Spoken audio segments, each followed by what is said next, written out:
अल्हम्दुलिल्लाहि वहदा वस्सलातु वस्सलामु अला मन ला नबिय्य बअदा फ़अऊज़ु बिल्लाहि मिनश शैतानिर रजीम बिस्मिल्लाहिर रहमानिर रहीम वयुक्तिरून अला अनफुसिहिम वलौ कान बिहिम खसासा वमन युक़ शुह्ह नफ्सिहि फ़उलाइक हुमुल मुफ़्लिहून।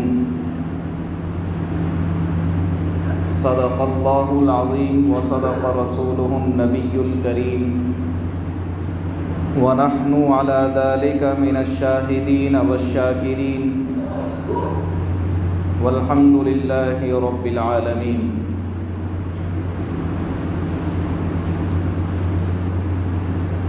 काबिल क़द्र बुज़ुर्गों, दीनी उख़ुव्वत व मोहब्बत रखने वाले नौजवान भाइयों,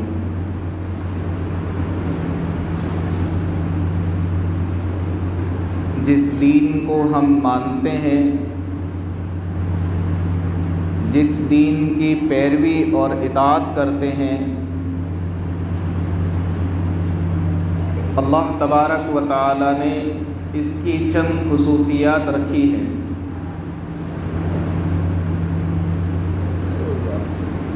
ज़ाहिरी खुसूसियत तो यही है कि अल्लाह रब्बुल इज़्ज़त ने 5 वक्त अपनी मुलाकात का एक तोहफ़ा इनायत फरमा दिया कि बंदा अपने मालिक से, अपने रब से जब मिलना चाहे वो आए मस्जिद में, घर पे मुसल्ला बिछाएं और अल्लाह से लो लगा लें। ये एक मुलाकात और अपने रब से मांगने का ज़रिया ये इनायत फरमा दिया। फिर अल्लाह रब्बुल इज़्ज़त ने सदक़ात, खैरात, रमज़ान, इन चीज़ों के ज़रिए भी बंदों को अपने करीब होने का एक ज़रिया बना दिया। इसी पर बस नहीं हुई, बल्कि एक मौसम, एक ज़माना वो अता फ़रमा दिया कि बंदा किसी भी मुल्क में रहता हो, दुनिया के किसी मकाम पर रहता हो, वो एक ज़माने में, एक मौसम में, एक वक्त में मेरे जो एक ख़ास घर है मेरा, जिसे हम और आप बैतुल्लाह कहते हैं, बस वहाँ आ जाए और वहाँ चिमट कर दुआएं मांग लें तो मैं एक ख़ास इनाम अता कर दूँगा, उनकी दुआओं को कबूल कर लूँगा, जो वहाँ मांगा जाएगा मैं सब कुछ अता कर दूँगा। ये अल्लाह रब्बुल इज़्ज़त ने इस्लाम की, दीन इस्लाम की खुसूसियात रखी हैं कि जब बंदा अपने रब से मिलना चाहे वो उस वक्त आ जाए और अल्लाह तबारक व तआला से लो लगा ले।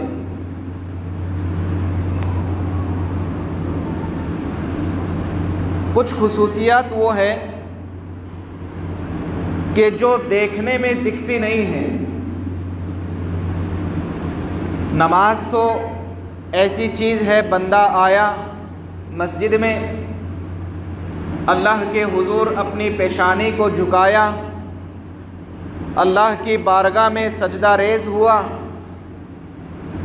तो एक ज़ाहिरी शक्ल हुई, नज़र में आया, दिखने लगा, क्योंकि ये देखी जाने वाली चीज़ है, नज़र में आने वाली चीज़ है कि बंदे ने देख लिया, सदका खैरात कर रहा है, नज़र आ रहा है कि बंदा सदका कर रहा है, खैरात कर रहा है, रमज़ानुल मुबारक के रोज़े रख रहा है, ये चीज़ नज़र आ रही है, गर्चे खालिक और बंदे के दरमियान ये चीज़ पोशीदा है, लेकिन फिर भी ज़ाहिर में नज़र आती है कि बंदे ने रोज़ा रखा हुआ है।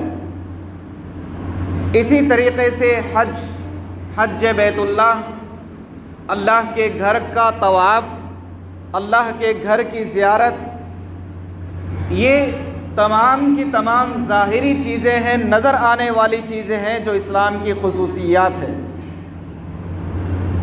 दीगर मज़ाहिब में ये चीज़ें देखने को नहीं मिलती कि बंदे को अपने रब से अगर लौ लगाना है, बंदे को अपने रब से ताल्लुक़ कायम करना है, अगर बंदे को अपने मालिक से मांगना है, उसके हुजूर पेशानी झुकानी है,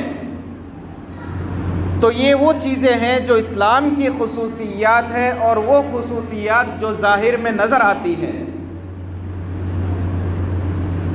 कुछ ऐसी खुसूसियात इस्लाम ने रखी है जो हमारी और आपकी आँखों से नज़र नहीं आती, लेकिन जब बंदा वो काम करता है तो फिर देखने वाला उससे इतना मुतासिर होता है जितना उसकी नमाज से, उसके रोज़े से, उसके हज से मुतासिर नहीं होता।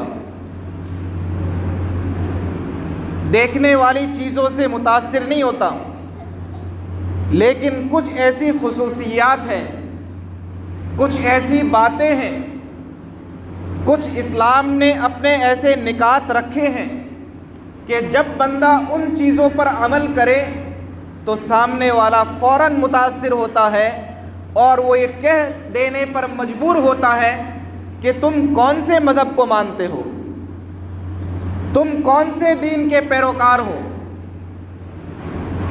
तुम्हारा कौन सा दीन तुम फॉलो करते हो। वो इस बात के कहने पर, अपने दिल से पूछने पर मजबूर हो जाता है।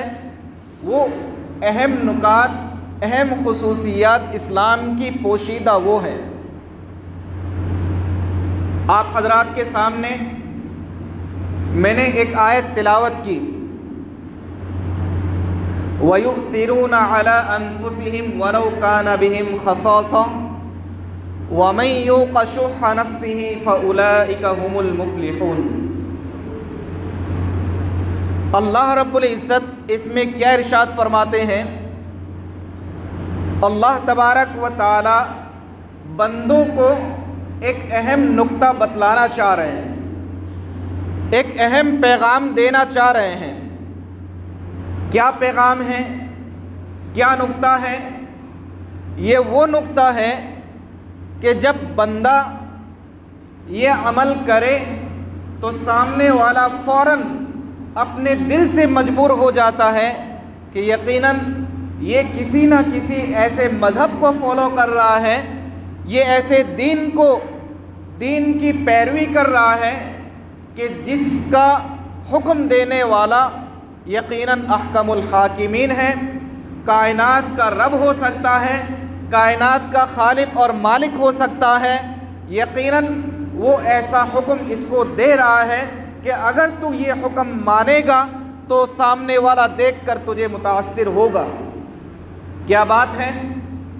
वयुसिरूना अला अनफुसिहिम, कि बंदा अपनी ज़ात पर उसको उस चीज़ की ज़रूरत है।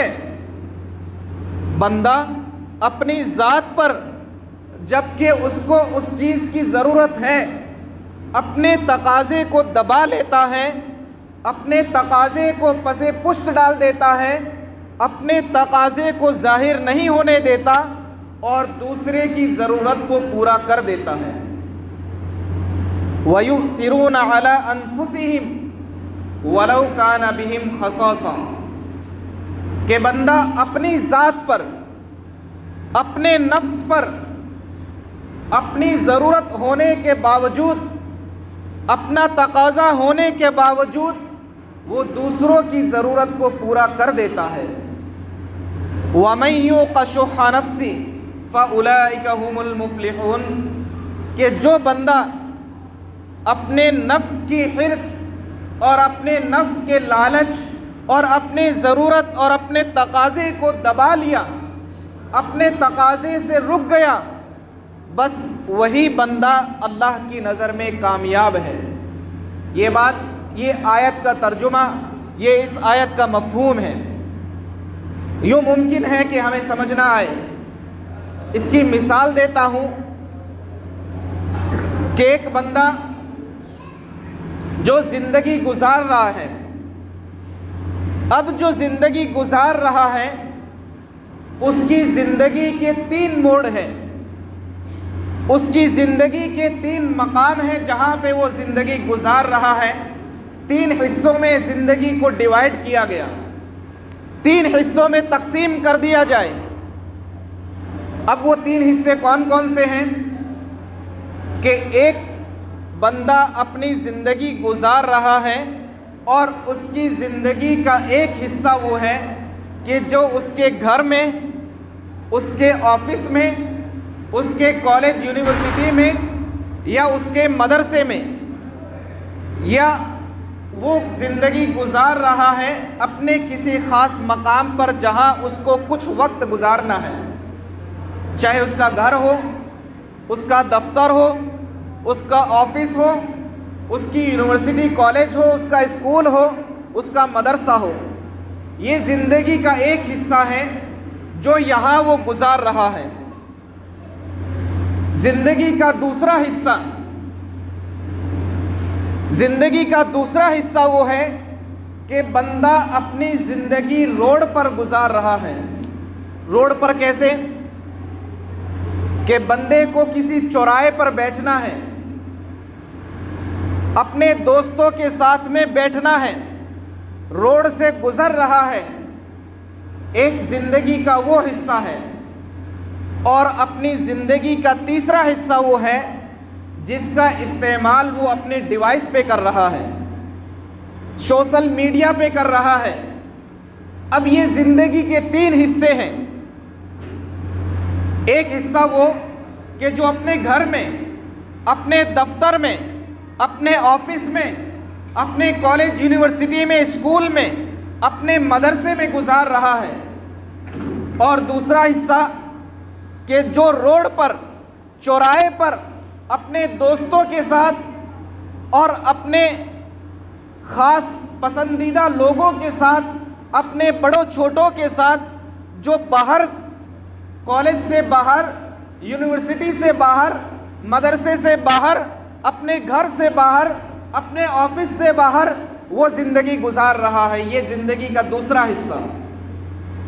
तीसरा हिस्सा वो है कि जो उसका ज़िंदगी का हिस्सा गुजर रहा है उसके डिवाइस पे, स्मार्टफोन पे और उसके सोशल मीडिया पर, चाहे वो व्हाट्सएप हो, फेसबुक हो, ट्विटर हो, इंस्टाग्राम हो, ये ज़िंदगी का हिस्सा उसका उस पर गुजर रहा है। ये 3 हिस्से ज़िंदगी के जो हम तकसीम कर सकते हैं, डिवाइड कर सकते हैं, बांट सकते हैं कि ज़िंदगी के 3 पहलू हैं। इंसान के साथ इन तीनों का ताल्लुक़ होता है। अब आइए उस आयत पर, वयुसिरूना अला अनफुसिहिम वलौ काना बिहिम खसासा। आज हम सोचते हैं कि दीन तो सिर्फ महदूद है कि नमाज पढ़ ली, दीन कायम हो गया। महदूद है इस बात पर कि बंदा हज पे चला गया, हज कर लिया, उसका दीन मुकम्मल हो गया। महदूद कर लेते हैं इस बात पर कि बंदे ने कुरान शरीफ पढ़ लिया, महदूद हो गया। अब उसकी जो दूसरी ज़िंदगी है, ज़िंदगी के दूसरे पहलू हैं, उनमें दीन का कोई ताल्लुक़ नहीं होता, दीन की कोई फ़िक्र नहीं होती। जबकि असल दीन वही है कि तुम्हारा उठना बैठना किन लोगों के साथ, तुम्हारा ताल्लुक़ किन लोगों के साथ, उनके साथ तुम्हारा बर्ताव कैसा, तुम्हारा ऑफिस में बर्ताव कैसा, यूनिवर्सिटी में तुम्हारा बर्ताव कैसा, मदरसे में तुम्हारा बर्ताव कैसा, सोशल मीडिया पर तुम्हारा बर्ताव कैसा। ज़िंदगी का ताल्लुक़ हर एक चीज़ से है। ज़िंदगी मखसूस नहीं है कि नमाज पढ़ ली, 5 वक्त मस्जिद में आ गया, दीन मुकम्मल हो गया। मखसूस नहीं है कि रमज़ानुल मुबारक में रोज़े रख लिए, दीन मुकम्मल हो गया। ऐसा महसूस नहीं है कि तुमने हज बैतुल्लाह कर लिया, उमरा कर लिया और वहाँ दीन मुकम्मल हो गया। अब दूसरी ज़िंदगी में सोशल मीडिया पर, अपने दीगर ज़िंदगी के शोबाजात पर तुम जो चाहो करो, ऐसा नहीं है। दीन मुकम्मल एक दायरा ज़िंदगी है, एक मुकम्मल हयात है और ज़िंदगी के हर शोबे से ताल्लुक़ रखने वाली चीज़ है। ज़िंदगी के हर शोबे में हमारी रहनुमाई करती है। अगर सोशल मीडिया आज चला है तो हमें दीन ने पहले से ये सिखा दिया कि तुम्हें वहाँ क्या लिखना है। अगर सोशल मीडिया आज चला है तो हमारे दीन ने पहले से बता दिया कि तुम्हें क्या पैगाम देना है, तुम्हें अपने आईडी पर, तुम्हें अपने स्टेटस पे क्या लगाना है। हमें दीन ने पहले पैगाम दे दिया है। ये ज़िंदगियाँ तो अब आने लगी हैं। इस्लाम का हुक्म पहले से है हमारे ऊपर कि तुम्हें ज़िंदगी में क्या करना है, तुम्हें अपने दोस्तों के साथ क्या व्यवहार करना है, अपने बैरूनी दोस्तों के साथ, अपने दरूने खाना, अपने घर की ज़िंदगी कैसी गुजारनी है। ये शोबाजात को ज़िंदगी ने पहले से तय कर दिया है।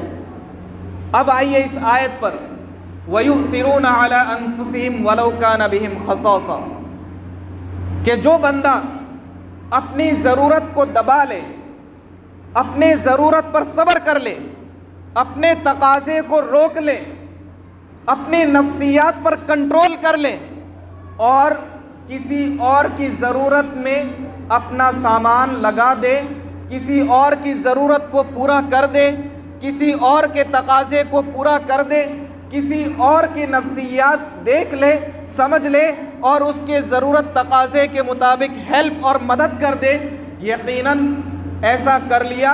वमन युक़ शुह नफ्सी फ़उलाइका हुमुल मुफ़्लिहून, बस यही वो लोग हैं, यही वो अल्लाह के ख़ास बंदे हैं, यही वो अल्लाह के मानने वाले हैं, यही वो दीन के पैरोकार हैं जिनको अल्लाह तबारक व तआला कामयाबी अता करने वाला है। अब इन तीनों चीज़ों को समझिए। ज़िंदगी के जो तीन शोबों में ज़िंदगी को तकसीम किया है, ज़िंदगी को हमने जो तीन शोबों में डिवाइड किया है, अब आइए इन तीनों शोबों में पहला ज़िंदगी का हिस्सा घरेलू, अपने ऑफिस का, घर का, अपने यूनिवर्सिटी कॉलेज स्कूल का, अपने मदरसे का ज़िंदगी का ये हिस्सा, जहाँ बंदा बहुत ज़्यादा वक्त दे रहा है अपने घर में। औलाद है, बाप है, दादा है, नानी पड़नानी है, दादी है, अपने से बड़ा भी है, अपने से छोटा भी है, घर में ज़िंदगी गुजार रहे हैं। अब आइए ज़िंदगी के इस शोबे की तरफ, हमने अपने ज़िंदगी को इस हिस्से में किस तरीके से गुजारा या किस तरीके से गुजार रहे हैं। छोटे बच्चों में लड़ाई हुई, छोटे बच्चों में लड़ाई हुई, एक ने दूसरे की चीज़ ले ली, एक ने दूसरे की चीज़ ले ली। मिसाल के तौर पर दो छोटे बच्चे, एक बच्चे ने अपनी टॉफ़ी खा ली और दूसरे बच्चे की छीन ली। है वो भाई बहन है। और ऐसा नहीं है कि कोई मैं माफ़ूक़ुल फ़ितरत बातें कर रहा हूँ, आसमान की बातें कर रहा हूँ, ये हमारे घरों की कहानियाँ हैं। मैं घर की बात कर रहा हूँ। दो बच्चे, एक की टॉफ़ी खुद की खा ली और फिर अपने बहन की भी छीन ली, खुद की खा ली और अपने बहन की भी छीन ली। अब ज़िंदगी का ये स्टेटस यहाँ से शुरू है। भाई है, भाई को कुछ नहीं कहा गया, बहन की टॉफ़ी छीन करके खा गया। और वालिदा, आम तौर पर होता यह है कि बेटे से लगाव है, बेटी से कम लगाव रहता है, या लगाव है तब भी लड़के को कुछ नहीं कहेंगे और लड़की को खामोश कर दिया जाता है। आप समझ रहे हैं इस बात को? लड़की को खामोश कर दिया, लड़के ने एक टॉफ़ी अपनी भी खा ली और अपनी बहन की भी छीन ली। अब क्या हुआ? उसकी आदत बन गई। माँ बाप ने नहीं टोका, माँ बाप ने नहीं समझाया, बड़ों ने नहीं समझाया। अब क्या हुआ? उस बच्चे की आदत बन गई छीन कर खाने की। छीनता हुआ इतना वो चला गया कि आज मुआशरे में लड़कियों का मीरास में कोई हिस्सा नहीं है। हमारे मुआशरे में छीनता हुआ वो एक टॉफी छीना था, लेकिन टॉफी इस हद तक पहुंच गई कि लड़कियों का मीरास में कोई हिस्सा नहीं है। अगर लड़की ने मांग लिया, बहन ने अगर मांग लिया, तो कहते हैं कि क्या तुम्हें भाई चाहिए, मीरास चाहिए? तुम्हें भाई चाहिए, मीरास चाहिए? मीरास चाहिए तो फिर भाई से हाथ धो लो। अब बेटी क्या करेगी? वो तो दबती आई है हमेशा से। उसने तो बचपन में टॉफी दे दी थी, थोड़ी बड़ी हुई, थोड़ी जवान हुई, अपने हिस्सा दे दिया, अपना हिस्सा कुर्बान कर दिया। अपना हिस्सा कुर्बान करते करते करते वो यहाँ तक पहुँच गई कि लड़का अब ये कह रहा है कि तुझे मीरास में कोई हिस्सा नहीं है, अगर मीरास तूने मांगी तो फिर भाई से हाथ धो बैठेगी। अब अगर उस बेटी की मायके में आना है, मायके में उस बेटी को आना है और बाप ने उसे मीरास में कुछ नहीं दिया और बाप उसका दुनिया से रुखसत हो गया, अब घर पे उसके लिए मायके में भाई और भाभी ही है कि जो उसके लिए माँ बाप की तरह है। अगर वो अब यहाँ आती है अपना दिल हल्का करने के लिए, अपने घर अपने मायके अगर आती है, तो वही उसके माँ बाप है। अब वो मीरास से यही कहेगी, मुझे मीरास नहीं चाहिए, मुझे तो मेरा भाई चाहिए, लिहाजा मीरास से मैं हाथ धोती हूँ। वो भाई से हाथ नहीं धोएगी, वो मीरास से हाथ धोएगी। क्यों? इसलिए कि बचपन में हमने स्टैंड यही बना दिया था, यही हमने तालीम दे दी थी कि बच्चा तो बच्चा है, अगर उसने बहन की कोई टॉफ़ी छीन भी ली है तो उसे धमकाया या उसे समझाया नहीं जाएगा, बल्कि उस बेटी को, उस बच्ची को समझाया जाएगा कि चलो कोई बात नहीं, तुम्हारी टॉफ़ी खा ली। बच्चे से नहीं कहा जाएगा कि नहीं ये तुम्हारी बहन है, इसका हिस्सा है, इसके हिस्से पर जोर मत डालिए, उसको समझाया नहीं जाता। कहाँ तक पहुँच रही है बात? हाई स्टैंड तक। कहाँ से शुरू हुई? लेवल नीचे तक, लेवल फर्स्ट से शुरू हुई है और ऊपर तक पहुँच गई। ये तो ज़िंदगी का एक शोबा है जो घर ही पे बात हुई है, वक्त हो चुका, इंशाअल्लाह कभी और बात की जाएगी। तो कहने का मतलब ये है कि ज़िंदगी के हमारे जो शोबे हैं, 3 हिस्से जो डिवाइड किए, एक हिस्सा घर, ऑफिस का, यूनिवर्सिटी, स्कूल, कॉलेज का और मदरसे का, ये तालिबी इल्माना ज़िंदगी या फिर कह दीजिए अपने घर से रिलेटेड ज़िंदगी। और फिर दूसरा हिस्सा जो बाहर रोड पे, चौराहे पे दोस्तों के साथ, ये हिस्सा ज़िंदगी का, उसे हमने कैसे गुजारना है, कैसे गुजार रहे हैं। और फिर तीसरा हिस्सा सोशल मीडिया, व्हाट्सएप पे हम क्या लिख रहे हैं, फेसबुक पे क्या लिख रहे हैं, इंस्टाग्राम पे क्या अपलोड कर रहे हैं, ये चीज़ें हमारी ज़िंदगी के शोबाजात से ताल्लुक़ रखती है। ऐसा नहीं है कि अल्लाह ने बेपरवाह छोड़ दिया है, अल्लाह ने हमें हुक्म पहले दिया है, आज ये चीज़ें तो अब चली है, हमें क्या लिखना है, क्या नहीं लिखना, और क्या अपलोड करना है, क्या नहीं करना। हमारे नौजवान नस्लें जो ख़राब हो रही है, ये माँ बाप की तालीम ना होने की वजह से, एजुकेशन ना होने की वजह से, तालीम से वाक़फ़ियत ना होने की वजह से है ये चीज़ें। अल्लाह तबारक व तआला अमल की तौफ़ीक़ नसीब फरमाए। व आखिर दावाना अनिल हम्दुलिल्लाहि रब्बिल आलमीन।